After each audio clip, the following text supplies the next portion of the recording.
Kulu sabahın xeyir olsun kardeş. Kulu kardeş o dediğimiz balalı ne budur.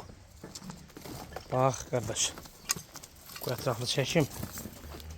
Kulu bu dəqiqə danalıdır. Akşam səhər 12-13 litr süt verir. Hal-hazırda bu dəqiqə 12-13 litr süt verir. Balası da bax budur. Kardeş. Erkek balası var. Özü də 2 ay yarımlıq mayalanıb. Mayalandırmışıq. 12-13 litrdə bu dəqiqə axşam səhər süt verir. 4-cü qarnında qardaş altındadır. Yəni luboy bir insan kim alsa baxa bilər. Balası da bir erkəkdir. Salam qardaş. Qulu boğaz düyəmiz budur qardaş. Düyəmiz 1 aylıq mayalanıb. 1-ci qarnınadır, hələ doğmayıb. İnşallah qardaş bunu paylaş sataq.